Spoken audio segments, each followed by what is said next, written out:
Okay, Jeremiah 23. Remember that they are changing my voice.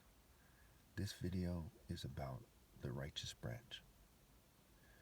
Remember in the New Testament that it says any branch that does not bear fruit is cut down and thrown into the fire.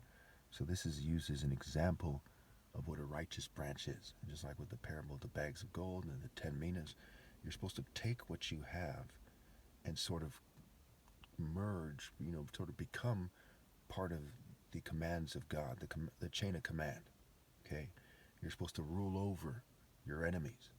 Okay, not in terms of being some arrogant feudal lord, but coming into the divine order and teaching them and directing them toward God, which is a form of ruling over them. So I'm ruling over everyone else by being the top martial artist and directing people toward God. They're just in rebellion. So you're supposed to try to rule over them. You're supposed to rule over them. You're supposed to come into the spirit of Christ, which is me, and to try to get them to obey God through me.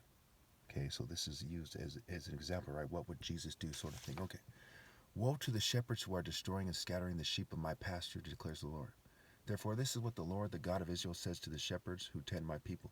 Because you have scattered my flock and driven them away and have not bestowed care on them, I will bestow punishment on you for the evil you have done, declares the Lord. I myself will gather the remnant of my flock out of all the countries where I have driven them and will bring them back to their pasture, where they will be fruitful and increase in number. Spiritually, remember, Galatians 4, right? More are those who bear children in the spiritual realm, okay, than those people who bear flesh-based children, right? Children who are born in the flesh. Okay. I will place shepherds over them who will tend them, and they will no longer be afraid or terrified, nor will any be missing, declares the Lord. The days are coming, declares the Lord, when I will raise up for David a righteous branch, a king who will reign wisely and do what is just and right in the land. So what is he going to do? What is just and right? He's not going to just say that he believes in God or say that he's Christ. He's going to say, this is what is right. Okay? Not some kind of empty fairy spirit like you see on TikTok all the time. No offense to anybody. Not someone saying, oh my gosh, I had a dream. Not that kind of stuff. Okay? In his days, Judah will be saved and Israel will live in safety. This is the name by which he will be called, the Lord, our righteous Savior.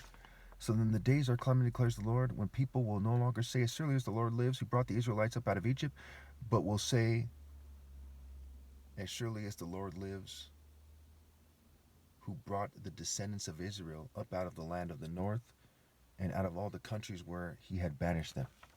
Then they will live in their own land. Lying prophets. Concerning the prophets, my heart is broken within me, all my bones tremble. I am like a drunk man, like a strong man overcome by wine, because the Lord and his holy words. The land is full of adulterers because of the curse. The land lies parched, and the pastures in the wilderness are withered. The prophets follow an evil course and use their power unjustly. So this alludes to Luke 23 and Revelation, where you see he's overcome by wine. He's overcome by the blood of the saints, okay, being shed by the people around him. And whatever amount of guilt he perceives he has in himself, and the word of the Lord is in him, and it's messing with his head, right? He's thrown off. Okay? The land is full of adulterers. Because of the Lord, the curse of the land lies parched, and the pastures in the wilderness are withered. The prophets follow an evil course and use their power unjustly. So of course these people are prostituting themselves literally, right? There's temple prostitutes, what have you. Okay, but it's first and foremost spiritually, right? They're following flesh-based deities, right? All the false idols are concerned with psychology and the flesh, and not the true spirit of God, not the martial art order. It's kind of like your average priest arguing that you should follow him instead of someone who's more righteous than Martin Luther King, right? You see that gap, and if you didn't see it, you should detect the treachery of those who are misleading you if you care. The word care is a play on words for see, and the second word are. Okay. We'll continue this in part 2.